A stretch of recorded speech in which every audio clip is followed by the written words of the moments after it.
So today, me and Mikey here are going to settle the age-old one-year debate between, or saying if Cade Cunningham is a bust or not. Mikey arguing he is, I'm arguing he's not. So, Mikey, you being the guest, you get a opening statement. Well, I would like to start off this argument by saying that I don't think Cade is a bad player, or what you might say is a bust.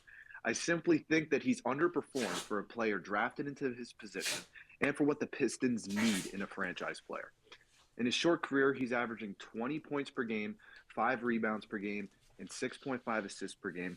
On paper, those are good averages, but most knowledgeable NBA analysts and fans know that averages and numbers don't tell the whole story. Obviously, Cade doesn't seem to be a bad player in terms of what he can provide, but for a team like the Pistons, they need more than what he's doing. And those 20 points per game, 5 rebounds per game, and 6.5 assists per game aren't doing it. And there's a lot of reasons for this. The Pistons, with Cade as their leader, which consists of the past 3 NBA seasons, have won 54 games and lost 192 games. That's a winning percentage of 21.9% since October 2021. This means that the Pistons have won 54 games in 983 days, which is less than the amount of wins that the Celtics, Thunder, Nuggets, and Timberwolves did this past NBA season alone. It's almost unbelievable how the Pistons can lose at such an elite level, and Cade's not excused from this. There's obviously a lot of problems with the Pistons in general, but the winning percentage just jumps up under 2% with 23.2% with Cade on the team.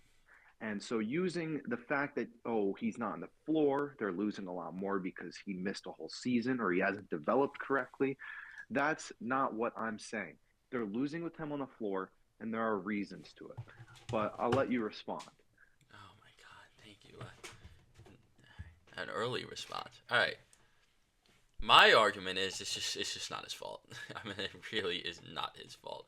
When you compared it to like all the other 2021 guys who like Evan Mobley, like we know how good the Cavs situation are. You have three All Stars with him.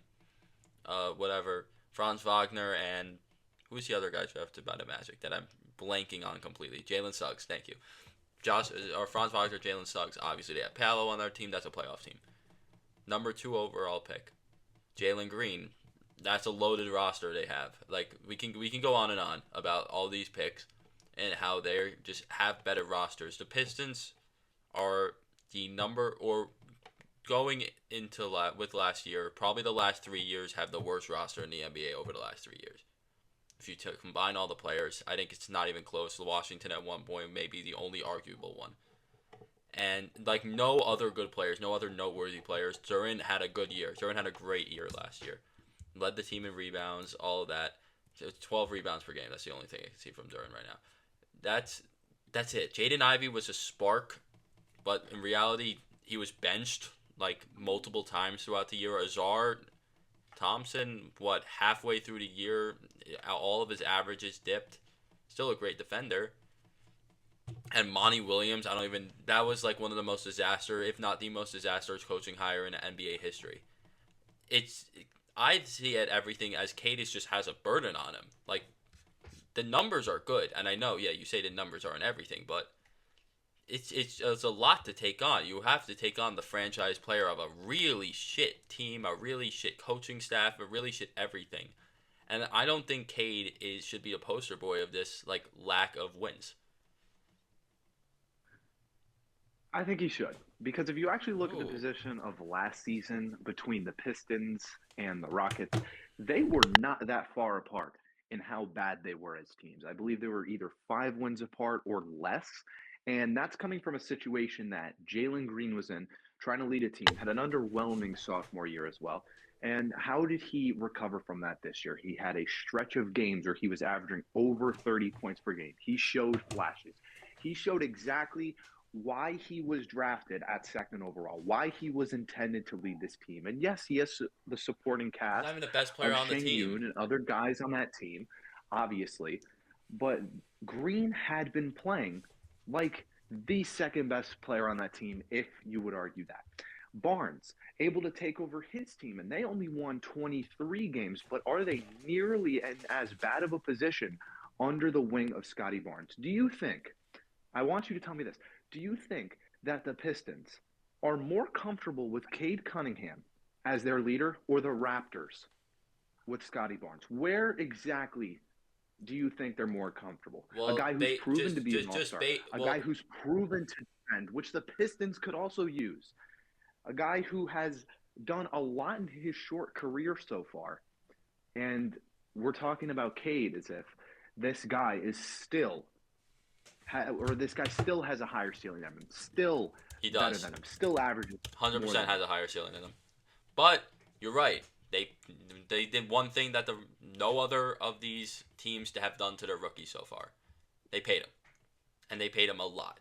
So yeah, you're right. The Raptors have shown that they care about Scotty Barnes more than the Pistons care about Cade, literally any other player in that class. They paid him, and he had a tremendous season. He had a better season than Cade.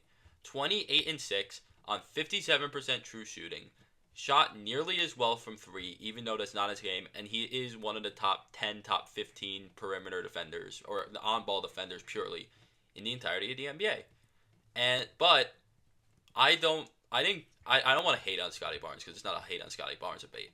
But I think Cade serves better as a number one player on the championship team than Scotty Barnes. And, also, it's not like Scotty's been in a great situation. Now, like the second half of the year, he still played great. Can I see Scotty Barnes' second or last 40 games or something? Let's go last 35 games. Scotty Barnes, that's Scottie Pippen. Okay. Scotty Barnes in his last... StatMuse sucks. Last 35 games. No, StatMuse is great. I lied. Scotty Barnes in the last 35 games, 28-6. Still put up great numbers, and I'm saying that only because that's when Pascal and OG left. So when you gave Scotty Barnes the reign of the team and the reign of the Raptors, he was great. But he's the only one that has had the reign of the team and completely performed up to expectations. Scotty Barnes, I can see maybe the Pistons wanting to draft, but I just don't think he fits in Detroit. I think with what Detroit has, they want to build around Cade Cunningham. I still think that despite Barnes' success, that if the Pistons were to go back, they're still drafting Cade 1. Well, let's talk about this. Cade hasn't shown that he can be a number one option on the Pistons. In fact, he's been given the floor to do that this past season and in his rookie year. Obviously, he had injuries last season, so I'm not going to comment on that. But he has had multiple opportunities, played in over 125 games with crappy Pistons rosters where he has been able, or where he should have been able to show shades, show his ability to play. Instead, in that time, he's averaged 32.9% from three, which is under what we thought he would do on a team that desperately needs a reliable three-point shooter. He also went 43.2% from the field in his career. And this season he's alone a rookie. I mean, he is would a have rookie been guard. sub-top 150 in the league. Sub-top 150 in shooting percentages. And he also averages a minus 685 career plus minus for each year of his career. So we know, but the plus minus is a broken stat when you're on a bad team. It's a completely broken stat when you're on a bad team. No matter, you can stick LeBron. Sure, it's a broken stat, but he's also if you stick LeBron on a 25-win team, you probably win shares. All right, win shares is the same thing. If you don't win, there's no wins to share around if there's no wins. I mean, must I mention it again? 23.2% win rate in his career. Anyway, I would like to circle back to the 2021 draft because this is a big part of my argument. Which draft? What draft did you say? Sorry. The 2021 draft. Okay. All right. So it's unbelievable how the Pistons can lose at such a high level, but 2021 was a completely different time for the Pistons. This is coming off of Blake Griffin's tenure. They just won 20 wins that season. Terrible record, one of the worst records in Pistons franchise history.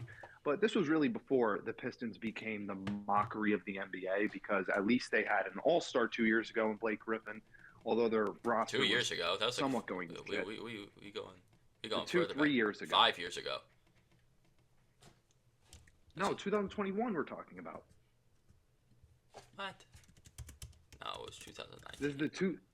Did 2021, Blake Griffin went in 2019. He was an All-Star. He left the team in 2021 that's to what I 22. okay. That's what So I'm we were saying. saying I thought you were saying his All Star game So was in 2021. anyway, from that point forward, the Pistons had a completely different team. Only one player from the team before Cade was drafted is still there, and that's Isaiah Stewart, who might have just been the most embarrassing player in the NBA after the Drew Eubanks situation. So I won't even comment on him anymore. I'm already annoyed that I had to comment on him in the previous takes, and now doing it again. And now that's honestly a feat worse than the 14 wins this season. But I don't blame the Pistons for this selection when I circle back. Cade was probably the best option in that draft for No, the you Pistons. no. And If they since they did didn't if they necessarily didn't draft Cade, it was gonna be like everybody. It would have been a laughing stock. There was gonna be Cade or nobody. yeah, it was going to be Cade. But now looking back, that is my point. I do not think they should have made a different decision at the time, obviously. How can you tell? But now looking back, with the amount of free reign they had with positions. Obviously, you might have not wanted to draft a forward at the time because you didn't know how many guys were staying. You had a lot of forwards on that team. You did want to fill in the guard slot. But seeing as they plan to move away from their entire roster completely, that doesn't just start out of nowhere. This is obviously something part of this entire rebuild to just clean up this roster. So they could have drafted anybody from any position. And I would even argue Cade wasn't the best guard you could have got. I think you could have got Jalen Green, and he would have done more for you Well, in these that's years so Jalen far. Green's like role. Jalen Green, you put the ball in his hands, and he's gonna score at will at all three levels. That is what Jalen Green was drafted to do. So yeah, he is gonna benefit in a more thing in that kind of role than the playmaking guard, the do it all guard, and Cade. They're two different guards. All I right, know, but if you like that's want why to I'm even saying I don't think use Scotty. playmaking as a statistic, you're also not necessarily looking at a 14-win Pistons team. And I make that pretty clear that the Pistons are not great, but they're not a 14-win team. You have No, Jalen Duren, who is a very good center in the league. He is very good and extremely underrated. This guy was averaging almost like 15 rebounds a game during multiple cycles throughout the season. Still one of the leading scorers on that team. He was having several 20-point nights, contributed heavily in most of their wins. And you also have Jaden Ivey, who was a fifth overall pick a few years ago. I know he wasn't getting much time with Monty Williams, who definitely is a big problem in this whole thing. the But biggest, look, the biggest. It was Jaden Ivey, he is a reliable player that can also get you a bucket and use his I don't think I athleticism want to to say his he's advantage. reliable. He's very inefficient. But I would say the haircut definitely had something to do with that whole situation. But you did have Jaden Ivey on that team with a different haircut, and still, this is a reliable player. Anyway, back to it. Jalen Green, I would have taken Evan Mobley at the forward because he has done way more and contributed way more on the defensive end than Cade has on the playmaking end and scoring end, the two ends that you say should impact the team more. Mobley has done more in that aspect, although I don't As think you wait, are you Mobley's saying shooting would Mobley's complement this a team better very well. playmaker? I would have selected not a better playmaker, no. I'm just saying he's contributed more to his role being a defender than Cade has to scoring and playmaking, which you say is his role. I think he has done that way Cade is more. also And a good defender. obviously, Cade is a good Mobley defender. isn't as good of a scorer. He has not shown to be. Franz Wagner, I would have taken over. He's just a better scorer than Cade. And you could say Wait, whoa, he whoa, whoa, shows whoa, whoa, whoa, whoa, playmaking whoa, whoa, whoa. flashes We're similar. saying like I can see people make arguments for Scotty Barnes, Jalen Green, Evan Mobley, but we are going to the Franz Wagner range. Franz Wagner should have been a top 5 pick. I don't think He that's was a a number crazy thing to 8 say. overall pick. And then obviously Şengün, the best player in the draft class, should have been in that spot. Şengün could have done a lot more for the Pistons than Cade could have. So those are 5 players I just named that could have been selected over Cade. And I I'm not wouldn't gonna lie. argue anybody else, but you could. The only player I would for the Pistons, not that I think Evan Mobley's a better player. I think Jalen Green, if he builds off of Yes, what he but did you're the saying second half. you're saying for the Pistons. For the But Pistons, I'm drafting Cade Cunningham. as I said, Still, drafting okay, Cade but Cunningham. you're thinking too far ahead. I'm thinking 2021 draft. You are rebuilding. This team had no clear direction, obviously. They didn't keep any of their players, didn't run in a similar system at all. They had free reign with a lot of the options after that. And I'm saying if you start off with a different player here going back, You're it is not not going in a to be better the same thing. situation. Maybe you win a few more I, games, I but think you're not. You're. these I don't guys, think you're in a better situation. as players, as contributors, are better than Cade I still as think. I don't think contributors. you And I stick don't any. think you can even make the argument for the Pistons. If it's a fit, I mean, what are you going to do? Assume they're going to play worse? You know, these guys have proven to do it. Scotty Barnes is not in a much better team than Cade. I would. Those I teams should mean, have won similar amounts of games. but also he had Pascal and OG like half the year, like over. I probably played. Pascal probably played 50 games or something for the Raptors last year. So good piece to have. Same with OG. No, that team, I don't know. And Well, either way, I mean, the biggest thing for this, and the biggest thing that's gonna prove my argument, it doesn't exist yet, and it only can happen if the Pistons decide to spend their $60 million in cap space. That's why I said, get a DeMar DeRozan, get a Tobias Harris, get a, I don't know, whatever role players you want. Just maybe you're hindering Azar's development. Maybe you're Jaden. I don't even think they care about hindering Jaden Ivey's development. But like Azar's development, Ron Holland's development, who you just drafted 5th overall, for a couple of years, you get Cade some pieces and let Cade develop, and you focus on getting Cade good pieces because that's what he's gonna need to develop. He's not a guy who he can sit on a shit team and just develop on that. He's gonna need some help. I mean, also he is developing. But you want to develop him to the full max. Get him more playmakers. Get him more scorers. Get him veteran NBA talent. On an Try to make ability a standpoint. try to make a in the play. winning column, he's only gotten worse. Yeah, but that's the thing. You get a DeMar DeRozan. Gotten worse and worse. You get a Tobias Harris. The Pistons improved by 3 wins with the first season they had with Cade. Improved by 3 wins. Ended up getting another pick. Going into the next season, won 17. Going into the next season, won 14. I don't think the Pistons, if they stick with Cade, are going to win over 30 or 35 games in the near future. It's not going to happen. If they do stick with Cade, I think they're going to find that Cade isn't going to be the all-star, all-NBA kind of guy that they're going to need because he hasn't showed any signs to be that guy. I'm not saying every rookie has to be LeBron in Cleveland. That doesn't have to happen. But Cade, out of any rookie, has contributed almost the least to his team. And that is by statistic in terms of win shares and team performance with that player. That's comparable to guys like Anthony Bennett, Michael Olowokandi. These guys are the worst players who have ever been drafted. All right. And he is like comparable in production if the Pistons, for his team. If the Pistons put guys and they use their cap space and they use it right and they decide that we want to win. I'm not going to say like win now, obviously. We're not trying to win and make a play-in push next year.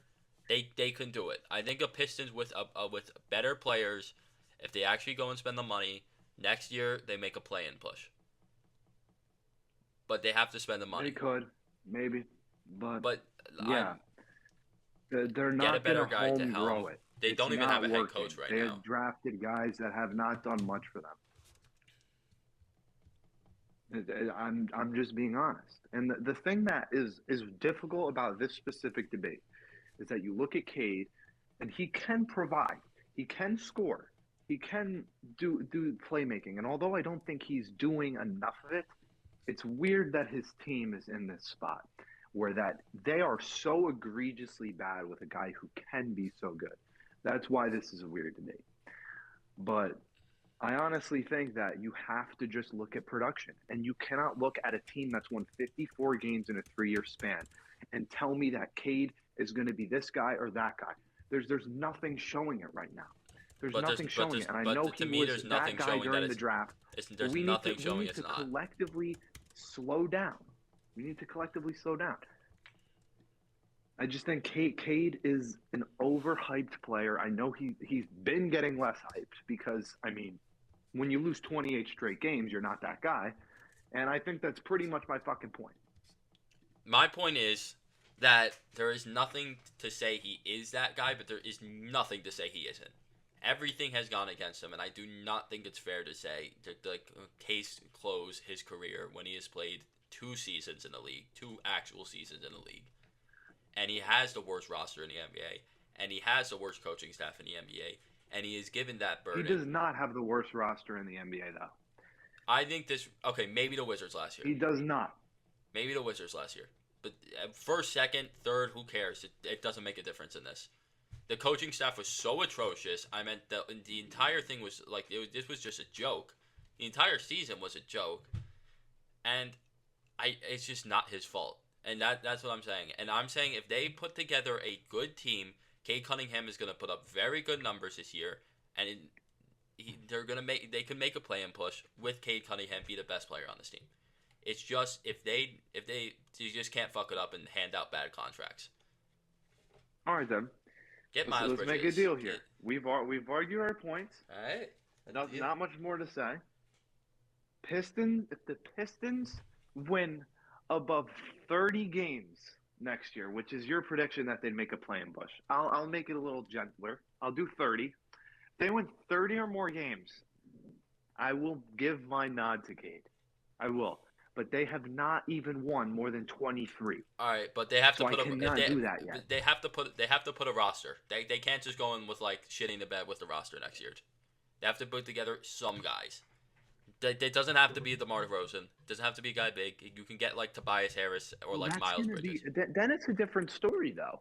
Then we have to see how Cade contributes to the winning with another star with him. I'm saying not a DeMar DeRozan. I'm saying like a Miles Bridges or like and like a couple of like role players here and there to like help the development. Again, I think Duren is a guy like that.